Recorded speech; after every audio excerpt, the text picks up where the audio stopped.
ছাত্র ছিল, যারা ছিল তারা সকলেই ভালো, আমি একা অন্ধ ছিলাম। তো প্রায় 17 থেকে 18 জন ছাত্র ছিল হেফজখানার মধ্যে।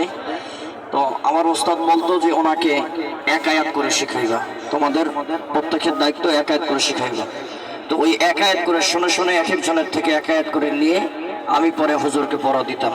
তো এইভাবে আমি পড়েছি। আর মক্কার ইমাম আব্দুর রহমান সুদাইসের কণ্ঠ, এইটা আল্লাহ পাকের নিয়ামত, এটা আসলে চেষ্টা করি করার জন্য, কিন্তু বিশেষ করে এখন ইদানিং গলার অবস্থাও ভালো না, তারপরও আল্লাহ তাআলা অনেক ভালোভাবে রেখেছেন। গলার অবস্থাও ভালো না, তারপর চেষ্টা করতেছি। আর কাবার ইমাম আব্দুর রহমান সুদাইসের কণ্ঠ, এটা আমার ছোটোর থেকে আকাঙ্ক্ষা। যখন কাবার ইমাম আব্দুর রহমান সুদাইসের কণ্ঠ, কান্না বিরচিত কণ্ঠ যখন তেলাওয়াত হয়, আমি নিজেও চোখের পানি ফেলায় ফেলায় একসময় কাঁদছিলাম। তো আল্লাহর কাছে বলেছি, আল্লাহ আপনার কাছে তো কোনো কিছুর অভাব নেই, আপনি আল্লাহ তাআলা বলেছেন উদউনি আস্তাজিব লাকুম, বান্দা তুমি আমাকে ডাকো, তোমার ডাকে সাড়া দেবো। তো আল্লাহর কাছে কোনো কমতি নেই, আল্লাহর কাছে চাইলে আল্লাহ অবশ্যই দিয়ে দেবেন। তো আলহামদুলিল্লাহ, তো আল্লাহ তাআলার কাছে চেয়েছি, আল্লাহ তাআলা দিয়েছেন। এরপরে আপনারা জেনে খুশি হবেন, ঢাকা বিশ্ববিদ্যালয়ের কন্ট্রোলার মহোদয়, উনি আমাকে কাবা ঘর জিয়ারত করার মতো, আল্লাহ ঘর বাইতুল্লাহ জিয়ারত করার মতো, নবীর রওজা জিয়ারত করার মতো সুযোগ করে আল্লাহ তাআলা দিতেছেন ওনার ওসিলার মাধ্যমে। ঢাকা বিশ্ববিদ্যালয়ের কন্ট্রোলার মহোদয়, ইনশাআল্লাহ পাসপোর্ট সবকিছু কমপ্লিট হয়েছে, এখন ভিসার কাজ চলতেছে। দোয়া করবেন আল্লাহ তাআলা এইবারে ইনশাআল্লাহ হজের মধ্যে আল্লাহ তাআলা নিয়ে যাবেন।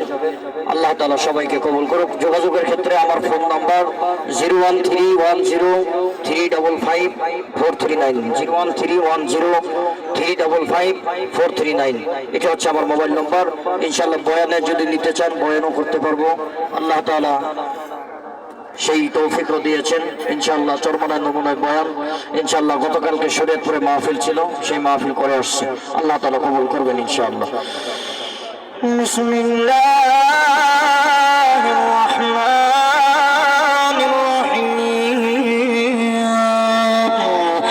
ওয়াস-সামাই যাতিল বুরুদি ওয়ান-নারি যাতিল ওয়াকুদ ইদহুম আলাইহা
الصالحات لهم جنات تجري من تحتها الأنهار،